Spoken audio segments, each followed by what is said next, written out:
Les amis, que la paix soit sur vous. Il n'y a pas très longtemps, j'ai posté un reel sur mes réseaux sociaux dans lequel je parlais de l'enseignement privé musulman. Dans ce reel, je disais ne pas recommander de collège ou de lycée privé musulman. Et cela a suscité de vives réactions, des réactions très intéressantes, parfois très critiques. Et comme je trouve qu'il est sain que nous puissions réintroduire un débat constructif au sein de la communauté musulmane, j'ai décidé de faire cette vidéo pour aller encore plus loin dans les réflexions que je souhaitais partager avec vous dans ces reels. Donc, restez avec moi. Donc la première des choses, c'est que je n'ai absolument rien contre les porteurs de projets d'écoles privées musulmanes. Puisque j'ai moi-même participé à plusieurs galas pour soutenir certains projets, j'ai également enseigné l'éthique musulmane dans un collège privé musulman. Et c'est justement fort de cette expérience et de cette interaction que j'ai pu porter un regard critique. La première chose, c'est que je me suis rendu compte que très souvent, ces projets sont portés dans l'urgence. On est en réaction à quelque chose. Et quand on est dans l'urgence, c'est difficile d'être dans l'excellence.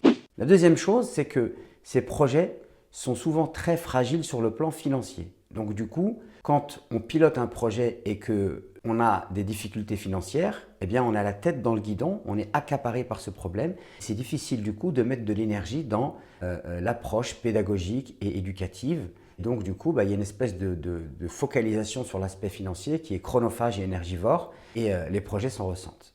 La troisième chose, c'est que souvent, les gens dans ces établissements sont mal payés. J'ai même pu moi-même me rendre compte que très souvent, on employait des gens qui n'étaient pas forcément qualifiés pour l'enseignement. On prend des gens qui ont bac+2, bac+3, parfois même juste le bac, et on les met devant des élèves. Donc du coup, on a des parents qui payent des établissements privés, et en fait, la qualité de l'équipe pédagogique n'est pas toujours à la hauteur. Il y a aussi, hélas, c'est triste à dire, mais dans ces établissements-là, des femmes voilées qui travaillent, qu'on va mal payer. Finalement, on va leur dire, écoute, tu as de la chance déjà, on t'accepte avec ton voile.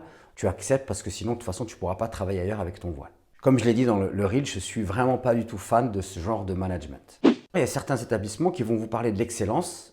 Et en fait, c'est une excellence de résultats, dans la mesure où ils vont vous dire on a 100% de résultats au bac. Sauf qu'ils recrutent leurs élèves sur la base de 14 de moyenne. Ça veut dire que si vous avez 12 ou 13, ils ne vous prennent pas. Il faut avoir 14 de moyenne. Et après, ils ont 100% au bac. Mais ce qu'ils oublient de vous dire, c'est que si par exemple, ils ont un élève qui a des chances de ne pas avoir le bac, ils vont l'inviter à passer le bac en candidat libre. Donc, il y a peut-être une excellence en termes de résultats. Par contre, l'excellence en termes d'éthique, ça laisse à désirer. Je vais vous parler de mon expérience. J'ai travaillé dans un collège. La première question à laquelle j'ai été confronté, c'était de savoir est-ce qu'il fallait obliger les enfants à prier. Moi, j'étais contre. Je considérais qu'il ne fallait pas obliger les enfants à prier.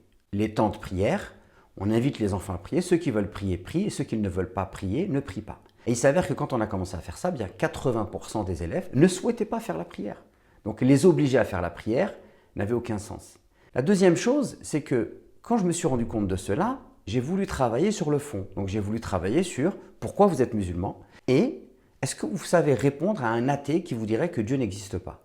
Et là, je me suis rendu compte que beaucoup de personnes avaient peur de cette approche pédagogique. Cette approche pédagogique a pour objectif de renforcer les gens dans leur foi. Et pour faire cela, il faut repartir sur des bases solides. Et en fait, je m'apercevais que les bases n'étaient pas solides, mais les gens refusaient de voir cela. Ils préféraient être dans les apparences. Je me suis rendu compte également que les petites filles qui portaient le voile, parce que tout le monde ne portait pas le voile dans le collège, n'étaient pas forcément celles qui étaient les plus épanouies et les plus développées spirituellement parlant. Mais comme on a tendance à focaliser sur les apparences et qu'on refuse d'aller dans les choses en profondeur, ça crée ce genre de profil de personnes qui sont dans des apparences religieuses, mais ce sont des coquilles vides, hélas. Par exemple, dans le collège où j'étais, beaucoup de filles qui portaient le voile ne faisaient pas la prière pendant les temps de prière, lorsqu'on leur laissait le choix. Beaucoup de parents musulmans mettent leurs enfants dans les écoles privées musulmanes parce qu'ils ont peur. Et on sait que la peur est mauvaise conseillère. Alors attention, je comprends tout à fait les parents qui ont peur. Et je trouve même que cela est le signe qu'ils sont investis dans l'éducation de leurs enfants et qu'ils souhaitent le bien pour leurs enfants. Mais la peur parfois peut pousser à la psychose. Je me rappelle qu'à un moment donné, certains pensaient qu'on allait donner des cours de masturbation aux enfants dans les écoles maternelles. Donc là, on est vraiment dans la psychose. Je comprends la peur des parents musulmans. Moi-même, je suis parent et je sais à quoi on est confronté. Mais la solution réside dans le fait de prendre les enfants et de les mettre dans des bulles, dans des tours d'ivoire, à l'heure du numérique. Mais c'est un leurre. à l'heure du numérique, vous pouvez faire ce que vous voulez, prendre les enfants, les mettre dans une bulle, mais ils seront confrontés aux choses que vous craignez pour eux. Donc, est-ce que l'éducation, c'est de prendre les enfants et de les préserver du nouveau monde qu'ils vont devoir affronter, ou plutôt l'éducation, ça serait plutôt de les préparer à affronter un nouveau monde?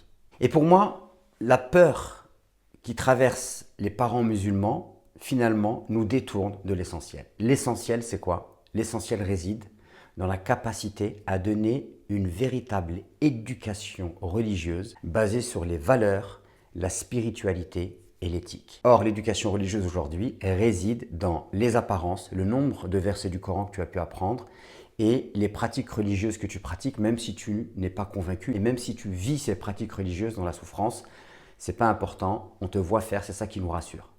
Non. Et je sais de quoi je parle puisque j'ai travaillé sur cet aspect des valeurs, sur cet aspect de l'éthique et de la spiritualité. Et je me suis rendu compte que lorsqu'on accepte de parler avec les adolescents des problèmes qu'ils rencontrent, la sexualité, les sentiments amoureux, la drogue, l'addiction aux écrans, les relations avec les uns et les autres, eh bien on s'aperçoit que quand on accepte de faire cela, qu'on accepte de leur faire confiance, qu'on accepte de leur parler, d'essayer de les comprendre, qu'on leur donne des références religieuses solides, eh bien qu'est-ce qui se passe? Ils grandissent, ils mûrissent et petit à petit eux aussi, ils prennent confiance en eux.